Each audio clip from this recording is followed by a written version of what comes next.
Ating simulan ng umaga ng mga balitang dapat nating malaman sa 774 Balita Ngayon. 30 minutong pag-uulat ng mga impormasyon at pangyayari sa loob at labas ng bansa. 774 Balita Ngayon. Kasama sina Joel Malasakit Mangorospe at Darlene Olanyo. Kasama ang buong puwersa ng 774 News Team. 774 Balita Ngayon. Sa himpilang pinagkakatiwalaan sa balita at serbisyo publiko. DWWW 774, your ultimate news and music radio.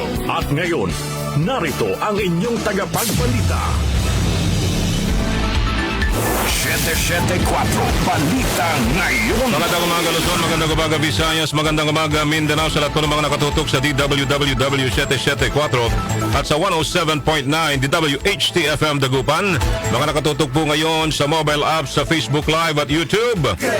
Araw po na Lunes, November 18, 2024. Narito na ang 774 Balita Ngayon. 774 Balita Ngayon. At sa ating headlines, malaking bahagi ng Luzon magdamag na inulan dahil sa Super Typhoon Pepito.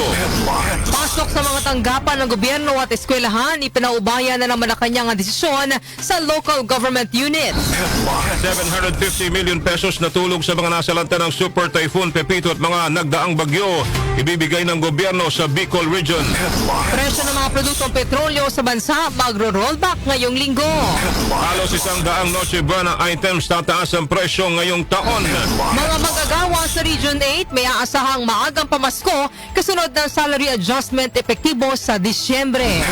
Sa Metro News naman, isang 16-wheeler truck sumalpok sa 4 na motorsiklo sa Pasig City. Provincial News sa Bicol Disaster Team nakahanda na para tumulong sa mga masasalanta ng bagyong Pipito. Sa International News naman, 8 katao patay sa pananaksak sa China. Sa ating Sports Alert, NBA pinag-aaralang gawing tournament style ang format ng 2025 All-Star Game. At sa ating showbiz balita po, pambato ng Denmark gumawa ng kasaysayan sa unang pagkakapanalo bilang Miss Universe 2024. Chelsea manalo ng Pilipinas na pili namang Miss Universe Asia kahit nagtapos sa pagiging finalist sa top 30 ng kompetisyon. Balitang kakaiba, isang 98-year-old World War II veteran nakatanggap ng high school diploma.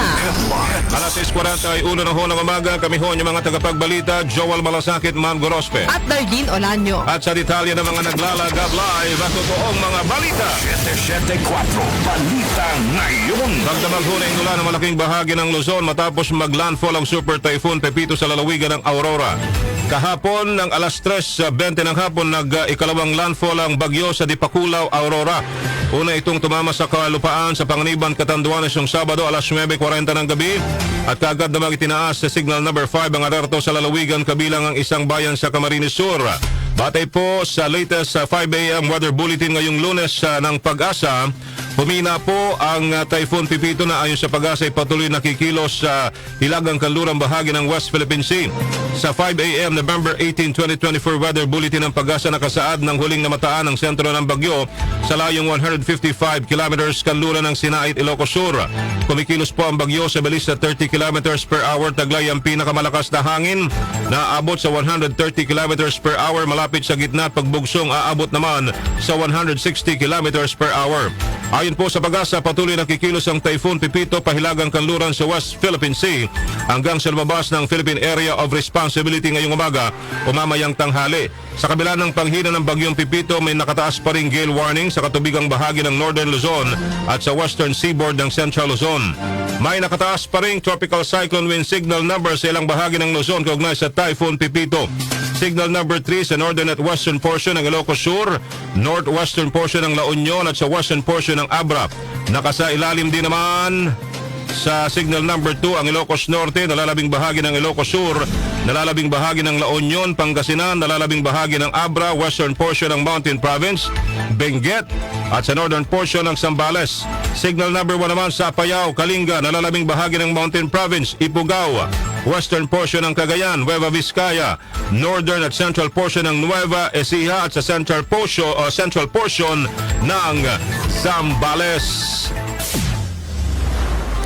Samantala, maagang nag-abiso kahapon ng Malacanang ukol sa suspensyon ng pasok sa eskwela at tanggapan ng gobyerno para ngayong Lunes. Sa pahayag po ng Presidential Communications Office, ipinaupa-ubayan na nito sa local government units ang desisyon kung kakasilahin ang pasok sa kanilang mga nasasakupang lugar, gayon din sa mga ahensya ng pamahalaan. Gayunman, hinimok ng Malacanang ang mga local chief executives na gawing konsiderasyon ang sitwasyon sa kanilang lokalidad sa paggawa ng desisyon. 774 Balita Ngayon. Sa kompleho ng balita, ilang lugar sa bansa nagkansela ho ng pasok sa paaralan ngayong Lunes.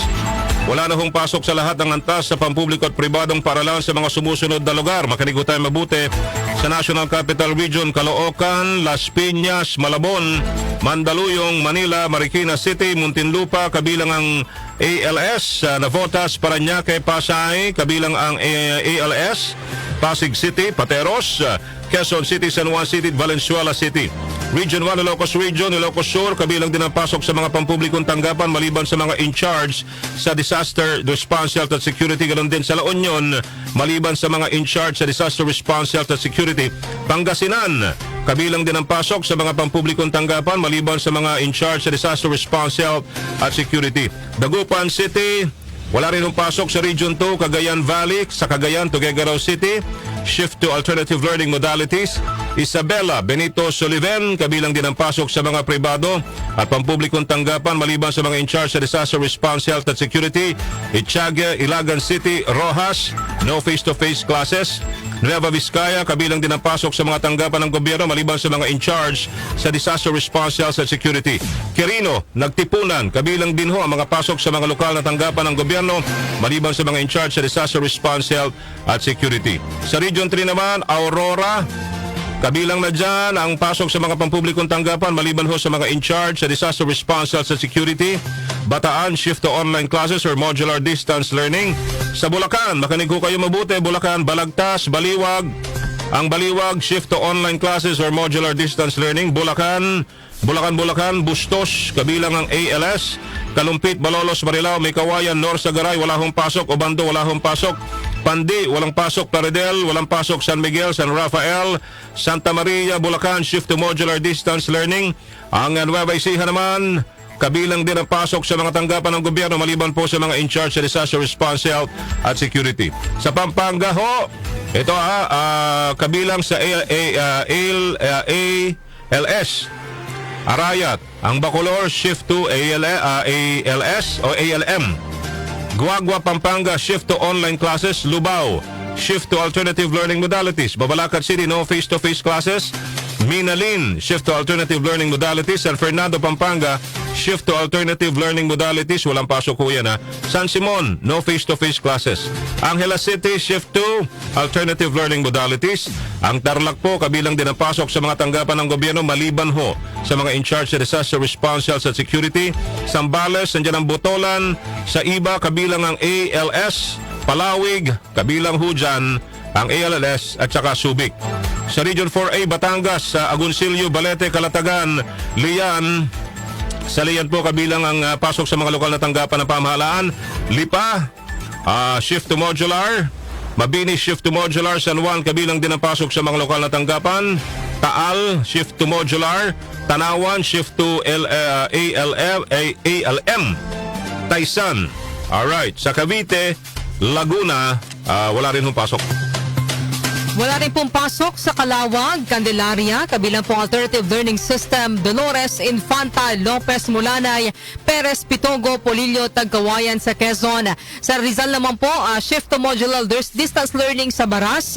Sa Binangonan, Cainta, Halahala, Montalban, shift to modular distance learning sa Tanay, Taytay, at shift to modular distance learning. Sa Bicol Region naman po, wala pong pasok sa Camarines Norte at sa buong lalawigan po ng Camarines Sur. Ganon din po sa Catanduanes. At sa Cordillera Administrative Region naman, Ocar, wala pong pasok sa Abra, Benguet, Baguio City, Ifugao, Kalinga, sa Pasil, Kalinga, ganoon din po sa Mountain Province. At wala naman pong pasok mula preschool hanggang senior high school sa mga pampubliko at pribadong paaralan sa Taguig City, kabilang po Alternative Learning System, shift to Alternative Learning Delivery Modes. Sa Apari, Cagayan naman po, kabilang ang Alternative Learning System, wala rin pong pasok. San Jose del Monte, Bulacan, sa Calaca, shift to modular distance learning sa Batangas. Sa Quezon naman at Timonan, Gumaca, Lucena City, no face-to-face classes. Tayabas City, kabilang alternative learning system. Piaong, kabilang alternative learning system. At sa Rizal naman, ang Antipolo City, shift to alternative distance learning, online or modular. So yan po yung mga lugar na wala hong makapasok. Ngayon, kung may tanong ho kayo, pwede nyo hong tawagan ang inyong munisipyo. Correct.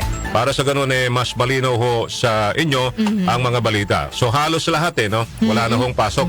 11 minuto po bago mag-alas 7 ng umaga. 774 Balita Ngayon. Ilang lugar pa rin ho sa Isabela at Nueva Ecija na wala ng supply ng kuryente habang ilang transmission services sa Aurora ang hindi pa available sa ngayon dahil sa epekto ng Super Typhoon Pepito.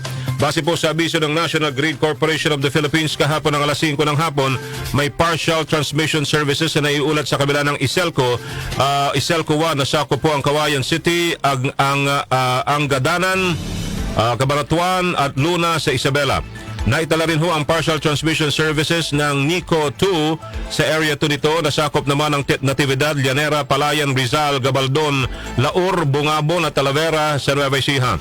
Napakilos na ng grid operator ang line crews at nakapagsagawa na rin ng pagpapatrolya at simultaneous restoration activities sa mga lugar na accessible ng daanan.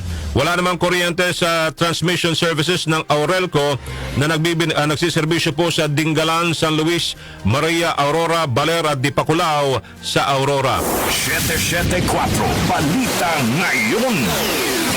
Nakahanda at nakapreposisyon na ang emergency response equipment ng Metropolitan Manila Development Authority o MMDA para sa bagyong Pipito. Kabilang na ang 2 aluminum bolts, 4 na rubber bolts sa pinaandar na makina, 5,000 life vest, solar-powered water purifiers, cleaning equipment gaya ng mga chainsaw at rotary saw at modular tents. Handa na rin ang mga ambulansya, tow trucks, rapid response vehicle at military truck na ahensya sakaling kailanganin. Nangako rin ang ahensya ng mas mabilis at mas maayos na response sa tuwing may bagyo sa Metro Manila, kabilang dahil sa mga bagong programa nito na ARC-GIS kung saan nakamapa ang mga emergency vehicles at equipment, search and rescue teams, hospital at evacuation center sa bawat lokal na pamalaan sa Kalakang, Maynila. 774 Balita Ngayon. At iba pang naglalagab live na balita, magkakaloob po ang gobyerno ng 750 million pesos na tulong pinansyal at relief items sa mga residente na nasalanta ng Super Typhoon Pepito at mga nakalipas na bagyo sa Bicol Region. Inilunsad po ng DSWD ang Tabang Bicol Tindog Oragon Relief Initiative para makatulong sa mga apektadong residente. Kasama po sa relief effort ang 3 pangunahing aktibidad, ang payout sa tulong pinansyal, isang mini bagong Pilipinas Servisyo Fair at ang pamamahagi ng relief goods sa mga nasalanta. Ngayong araw naman ng Lunes, sisimulan po ang pamamahagi ng tulong na sakop ng Assistance for Individuals in Crisis Situation Program ng DSWD. Sa November 21 naman, naka-schedule ang mini BPSF na gagawin sa Jesse Robredo Coliseum sa Naga City, Cafuere Sports Complex sa Pili at BUPC Gymnasium sa Pulangi. 774 Balita Ngayon. Isa ang napaulat na namatay sa Daet, Camarines Norte dahil sa epekto ng Super Typhoon Pepito, ayon sa Municipal Disaster Risk Reduction and Management Office. Sa situational report, isang 76 years old na lalaki ang namatay makaraang maaksidente sa lansangan dahil sa nakasabit na kable ng internet sa kabaan ng Bagabas Road. Naitala rin ng Daet MDRMO na abot sa mahigit 26,000 ang apektado pamilya dahil sa bagyo, nakatumbas ng 116,000 na individual sa 25 barangay. Sa ngayon, wala namang naiulat sa munisipalidad na nasirang bahay dahil sa Super Typhoon Pepito. Sa kabilang dako, 2 katao naman ang napaulat na nasaktan at higit sa 852,000 katao sa buong bansa ang naapektuhan ng Super Typhoon Pepito. Batay sa National Disaster Risk Reduction and Management Council, ang mga kasong ito ay na-monitor sa Region 3 o Central Zone. Sa kabilang dako, nasa mahigit 111,000 ng 852,000 na apektadong individual ang nawalan ng tirahan at sa bilang na ito, nasa higit 75,000 ang nanunuluyan sa evacuation center habang 36,000 naman ang nananatili sa ibang lugar. 774 Balita Ngayon. Simula po sa December 2, tataas na ang buwanang sweldo ng mga manggagawa sa Region 8. Kasunod ito ng pag-aproba ng Regional Tripartite Wages and Productivity Board ng 30 pesos at 500 pesos pay increases sa rehiyon. Sa 30 pesos na increase, magiging 435 pesos na ang sweldo ng mga daily minimum wage para sa non-agricultural workers na may mahigit 11 na trabahador. Magiging 405 pesos naman mula sa dating 375 pesos ang mga agricultural workers. Para naman sa mga kasambahay, magiging 5,500 hanggang 6,000 pesos na ang minimum wage dahil sa aprobadong 500 pesos pay hike. Sa pagtaya ng DOLE, magbibenepisyo sa wage adjustments ang nasa mahigit 126,000 private sector workers habang 57,080 naman sa domestic helpers o kasambahay. Hindi naman sakop ng pay increases sa mga nasa barangay micro-business enterprises at nasa retail o service establishments na bababa sa 10 ang empleyado. 774 Balita Ngayon. Maaasahan ng tapyas presyo sa mga produktong petrolyo ngayon linggo kasunod ang magandang development sa foreign markets. Ayon kay Rodela Romero, Director ng Department of Energy Oil Industry Management Bureau, maaaring mabawasan ang kada litro ng gasolina na mula 70 centavos hanggang piso. Maaari ring mabawasan ang presyo ng diesel ng mula 65 centavos hanggang 95 centavos sa kada litro. Inaasahan naman na magkakaroon ng 80 centavos na pagbaba sa kada litro ng kerosene. Sinabi ni Romero na ang rollback ay maaaring dulot ng mahinang demand forecast ng OPEC Plus na binubuo ng Organization of the Petroleum Exporting Countries at mga kaalyado sa pangunguna ng Russia. Samantala, higit sa 100 Noche Buena items ang inaasahang tataas ang presyo ngayong taon. Sa kabila nito, sinabi ng Department of Trade and Industry na 121 Noche Buena items ang walang naging paggalaw ang presyo habang nasa 13 product lines naman ang bumaba ang halaga. Sakop ng pinakabagong price guide ang 12 kategorya: ham, queso de bola, fruit cocktail, cheese, mayonnaise, all-purpose cream, sandwich bread, pasta, spaghetti, elbow macaroni, tomato sauce, salad macaroni at spaghetti sauce. Ayon sa DTI, magiging epektibo ang price guide hanggang December 31, 2024. 774 Balita Ngayon. 2 minuto pa bago mag-alas 7 ng umaga, balita humana tayo mula sa 774 News Team. 774 News Report. News Report. DFA Undersecretary Eduardo De Vega itinalagang ambassador ng Pilipinas sa France. Darito po report ni Chanel Salazar.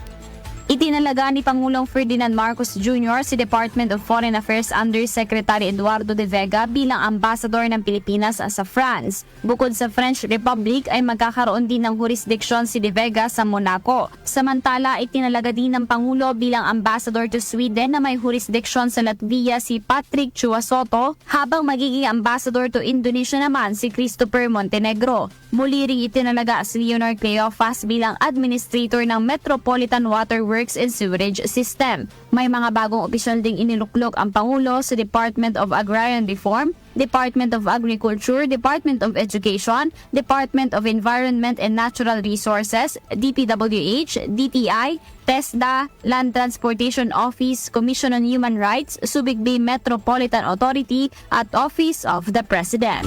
Ako si Chanel Salazar ng DWWW 774, your ultimate music radio. Maraming salamat, Chanel Salazar.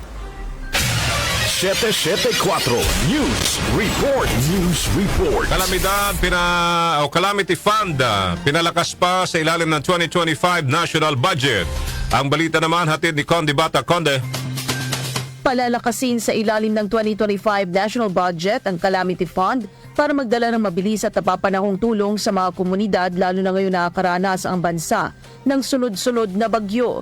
Para sa susunod na taon ay binigyan ng Senado ng 21 billion pesos na alokasyon ang National Disaster Risk Reduction and Management Fund sa ilalim ng panukalang 6.352 trillion pesos na national budget, at mas mataas ito ng 500 million pesos kumpara ngayong 2024. Ayon kay Po, ang dagdag na pondo para sa pagtugon sa kalamidad ay para maibigay ang agarang pangangailangan ng mga kababayan tuwing may kalamidad.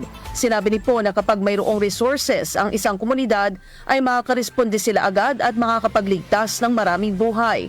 Dagdag pa ng senadora, ang pondong ito ay hindi lang para sa mga mabibiktima ng bagyo na pangkain sa ilang araw, kundi gagamitin din ito sa pagsisimula ng ating mga kababayang nasalanta. Susuportahan din ng mambabatas ang Quick Response Fund ng DSWD na siyang nasa forefront ng mga kalamidad. Pandebatak ng DWWW 774, Your Ultimate Music Radio. Maraming salamat sa iyo, Conde Batak. 774 News Report. News Report. Pagpaparating ng tulong para sa munisipalidad ng Adams sa iba pang lugar sa Ilocos Norte, tinututukan ngayon ang tanggapan ni Representative Ferdinand Alexander Marcos. Narito po ang report ni Grace Mariano. Nakikipag-ugnayan ang tanggapan ni House Deputy Majority Leader at Ilocos Norte 1st District Representative Ferdinand Alexander Marcos sa Provincial Government ng Ilocos Norte para sa pagpaparating ng tulong sa munisipalidad ng Adams at iba pang lugar sa lalawigan na labis na sinalanta ng bagyo. Ayon kay Marcos, kahit pahirapan ang pagpunta sa Adams at iba pang lugar sa Ilocos dahil sa mga nasirang kalsada at nangyaring landslides, ay may mga naiparating ng mahalagang supplies at food packs sa mga residenteng labis na apektado ng bagyo.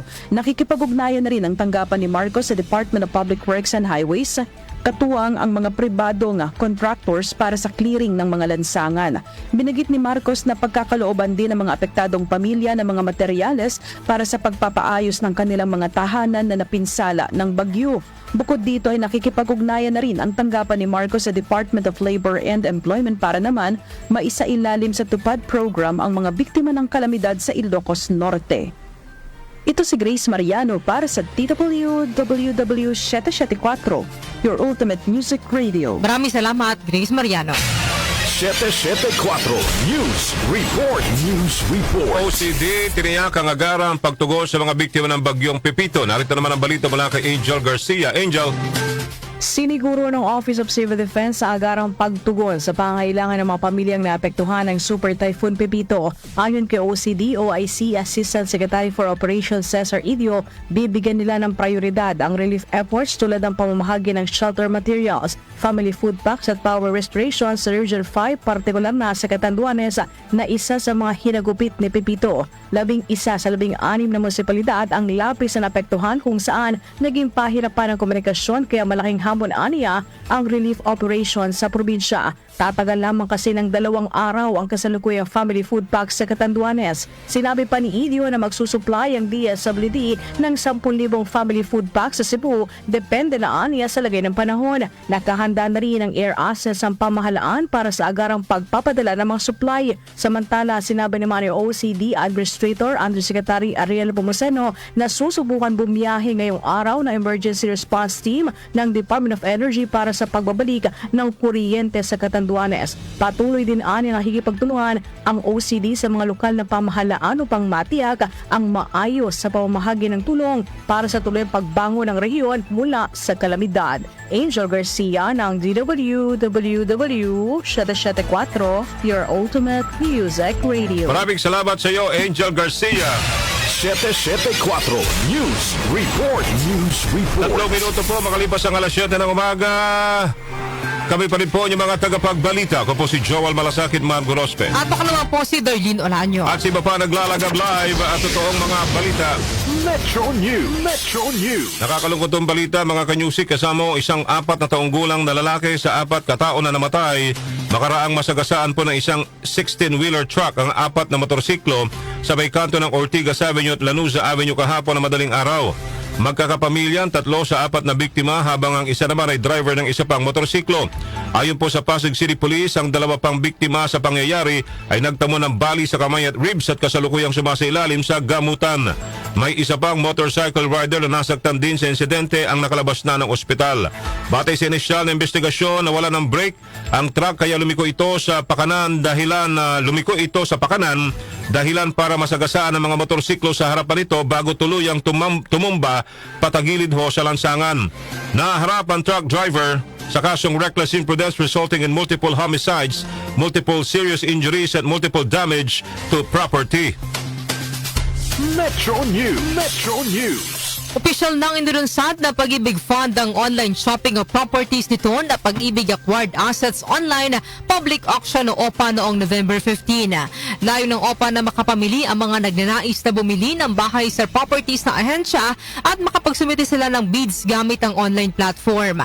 Gamit ang anumang device na may internet connection, maaaring magrehistro ang home buyer para sa kanilang permanent buyer ID at makita ang available properties na Pag-ibig Fund nang hindi nakakailanganin pang bumisita sa alinmang branch nito. Sa add to cart feature naman, maaaring magsumite ng bid sa maraming properties gamit ang isang click. Sa mga gustong mag-bid manually, maaari pa rin gawin ito hanggang December 31 ngayong taon. Balitang Fromdi. Sa balitang from di tayo, Bicol Disaster Team nakahanda na para tumulong sa mga masasalanta ng bagyong Pepito. Ang detalye, hatid po ni Jonah Bakiran. Jonah. Nakahandang rumisponde ang Bicol Disaster Risk Reduction Management Council sa mga probinsyang tatamaan ng Super Typhoon Pepito. Sa isinagawang meeting ng Bicol RDD-RMC at ni Office of the Civil Defense Bicol Regional Director Claudio Yucot, sinabi nitong magbibigay ng pagkain, non-food items, gamot at tubig ang grupo sa Catanduanes at Camarines Norte. Sinabi rin ni Yucot na ina-assess nila ang pinsala ng Super Typhoon sa probinsya. Magbibigay din sila ng karagdagang jerry cans, solar lamps sa ilang lugar na nawalan ng kuryente, bukod pa sa shelter kits. Ako po si Jonah Bakira ng DWWW 774 Ultimate Music Radio. Maraming salamat sa iyo, Jonah Bakiran. Balita sa labas ng bansa. Sa atin namang international news, 8 katao patay sa pananaksak sa China. Detalye po ihatid ni Rosemary Miranda. Patay ang 8 individual habang 17 iba pa ang sugatan matapos ang pananaksak ng isang dating estudyante ng isang vocational college sa Eastern China. Naganap ang pag-atake nitong Sabado sa Wuxi Vocational College of Arts and Technology sa Yixing na bahagi ng silangan lalawigan ng Jiangsu. Ayon sa mga otoridad, ang suspect na isang 21 anyos na lalaki ay agad na naaresto sa mismong pinangyarihan ng insidente at umamin sa kanyang ginawa. Sa paunang investigasyon, inihayag ng pulisya ng Wuxi na nagalit ang suspect dahil hindi nito nakuha ang kanyang graduation certificate, bumagsak sa kanyang pagsusulit at hindi natanggap ang sahod sa kanyang internship. Ngayon taon, hindi bababa sa 6 na iba pang high-profile knife attacks ang naitala sa buong China. Ako si Rosemary Miranda para sa DWWW 774 Ultimate Music Radio. Maraming salamat, Rosemary Miranda. Sports Alert. Sa Sports Alert sa NBA, pinag-aaralang gawing tournament style ang format po ng 2025 All-Star Games. Ang balita naman, hatid ni Mika Fajardo. Mika. Maaaring magkaroon ng malaking pagbabago sa format ng susunod na NBA All-Star Game dahil pinag-uusapan na ng NBA ang kanilang plano para sa bagong format ng torneo. Ayon sa mga ulat, ang format ng 4 na kupunan ay sinasaalang-alang para sa isang mini-tournament na isasagawa sa buong weekend. Sa halip ng traditional East versus West format, ang NBA All-Stars ay hahatiin sa 3 kupunan at maghihintay sila para sa mananalo sa Rising Stars Game upang punan ng field ng 4 na kupunan na may semifinal at final round. Matatanda ang naging makasaysayan ng 2024 All-Star Game sa Indianapolis matapos makuha ng Eastern Conference ang 211-186 na tagumpay laban sa Western Conference na unang pagkakataon sa kasaysayan ng All-Star Game na ang nanalong kupunan ay nakakuha ng 200 points habang ang kabuang 397 points sa isang game record. Isinasaalang-alang din ng liga ang pagpapalawig ng 3-point shooting contest na naganap sa pagitan ni Stephen Curry ng Golden State Warriors at Sabrina Ionescu ng New York Liberty ng WNBA na napalalunan ni Curry. Ang dating sharpshooter ng Warriors at kasalukuyang manlalaro ng Dallas Mavericks na si Klay Thompson ay maaaring idagdag sa format na iyon kasama si Caitlin Clark ng Indiana Fever. Sa iba pang sports alert, nagpahayag ng kanyang pasasalamat ang dating heavyweight champion na si Mike Tyson sa lahat ng sumuporta sa kanilang laban ni Jake Paul na ginanap noong Sabado, oras sa Pilipinas. Sa kanyang social media post, sinabi ni Tyson na bagamat nakaranas siya ng death scare noong Hunyo, pinilit niya magpalakas upang makalaban sa huling pagkakataon. Kaya naman aniya kahit na natalo siya sa laban nila ni Paul, para na rin siyang nanalo sa kanyang pagbabalik sa paglaban sa loob ng boxing ring at matapos ang 8 round ng laban, lalo na sa harap ng kanyang mga anak. Noong Sabado, naganap ang 27 taong gulang na YouTuber turned boxer na si Paul at ang dating heavyweight champion na si Tyson sa isang 8-round fight sa Arlington, Texas, kung saan nagugi si Paul via unanimous decision. Ako po si Mika Fajardo ng DWWW 774, your ultimate music radio. Maraming salamat sa Mika Fajardo. Alam mo mga nanalo dyan? Nanalo si Jake, nanalo si Tyson, nanalo ang Netflix. Panalo. Correct. Oh, laking pera. Sabi nga nung nabudol tayo. Showbiz Nanood na panood Balita. ko eh. Hindi yun yung laro eh. Kitang-kita ko kaya sabi ko nadismaya ako. Anyways, eto na. Ito na sa ating showbiz balita, pambato po ng Denmark, gumawa ng kasaysayan sa unang pagkapanalo bilang Miss Universe 2024. Chelsea Manalo ng Pilipinas napili namang Miss Universe Asia kahit nagtapos sa pagiging finalist sa top 30 ng kompetisyon. So bisika ay hatid po sa atin ang Beshi na Bayan, Caniga Costa. Happy as a blessed Monday morning mga beshi! Narito na ang mga latest, chika sa mundo ng mga marites. Mga beshi, kinaronahan ang pambato ng Denmark na si Victoria Catalvi bilang Miss Universe 2024. Sa coronation ay taginanap sa Arena CDMX sa Mexico City kahapon, oras dito sa Pilipinas, nang ibabaw si Victoria laban sa halos 130 kandidata mula sa iba't ibang panig ng mundo. Magpapabuti sa mental health para sa lahat ang naging advokasya ng 21-year-old Danes na may degree sa business at marketing at kasalukuyang nagpapatakbo ng kanyang sariling negosyo. Si Victoria Catalvi ang kauna-unahang nakapag-uwi ng corona ng Miss Universe para sa Denmark. Itinanghal naman bilang first runner-up si Chidimma Adetshina ng Nigeria. Second runner-up si Maria Fernanda Beltran Figueroa ng Mexico. Si Opal Suchara Chuangsri ng Thailand naman ay pinangalanan bilang third runner-up, habang fourth runner-up naman si Ileana Marquez Pedrosa ng Venezuela. Samantala, pinangalanan naman ang pambato ng Pilipinas na si Chelsea Manalo bilang kauna-unahang Miss Universe Asia. Sa kabila ito ng pagtatapos lamang ng 25-year-old Bulakenya Beauty sa top 30 ng Miss Universe 2024 competition. Ngayong 73rd edition ng Miss Universe, ipinakilala ang mga special titles na kumikilala sa mga top contestants mula sa 4 na kontinente, na layon ding bigyang pugay ang husay ng mga kandidata sa global platform. Kasama ni Chelsea na nakakuha ng special titles, sina Matilda Wiltavuri ng Finland para sa Europe and the Middle East, Tashana Calmel ng Peru para naman sa Americas, at ang pambato ng Nigeria na si Chidimma Adetshina ang para naman sa Africa and Oceania. At yan, hatid ko sa inyong mga showbiz chika, ako yung showbiz reporter Kenny Gacosta. Happy as a blessed Monday morning, everyone! Maraming salamat, Beshi Caniga Costa. Balitang kakaiba. Sa balitang kakaiba, isang 98 years old na World War II veteran nakatanggap po ng high school diploma. Ang balita naman, hatid ni Doc Justin. Doc, good morning. Good morning, Joel at Darlene, sa lahat ng ating mga kan-music. Mabagayong umaga sa inyong lahat.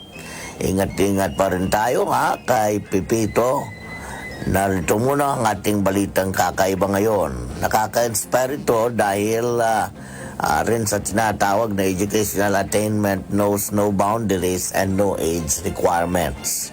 Ipinamalas ng isang 98 anyos na World War II veteran ang pagiging desidido na makatapos ng high school, makaraan niyang kumplituhin ng pag-aaral at makakuha ng diploma. Nakatanggap ang 98-year-old World War II veteran ng high school diploma mula sa Rhode Island High School sa isinagawang special ceremony para dito.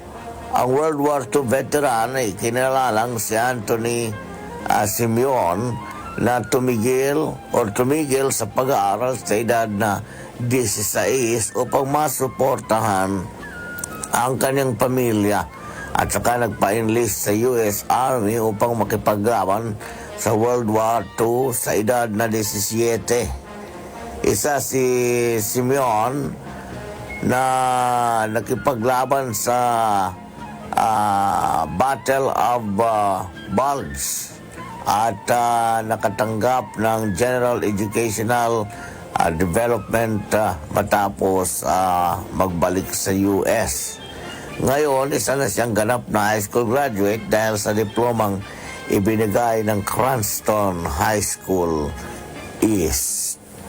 Congratulations, Napi, salute kay Sir, ang ating World War II veteran. at naitapos niya talaga na naitawid niya ang kanyang pangarap na magkaroon ng diploma.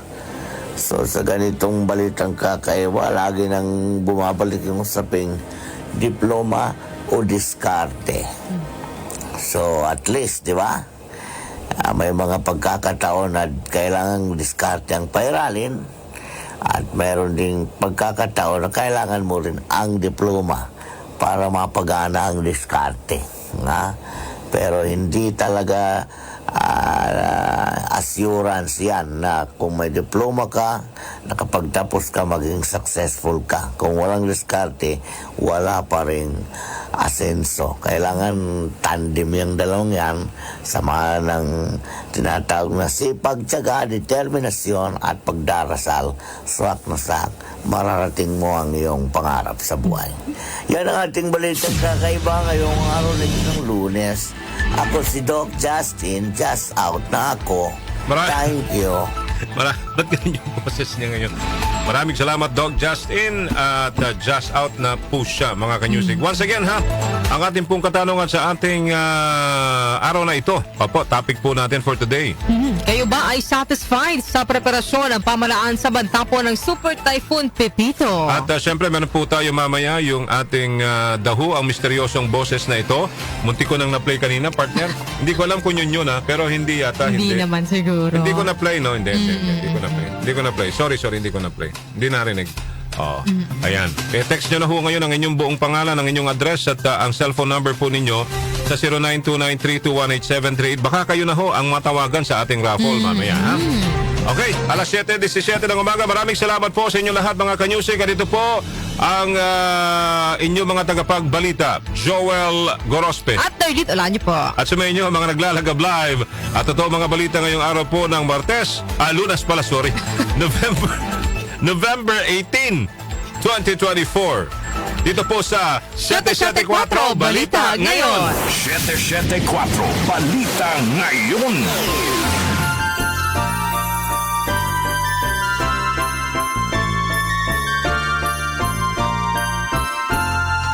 Mayroon na lamang po tayong 37 days bago ang araw ng Pasko.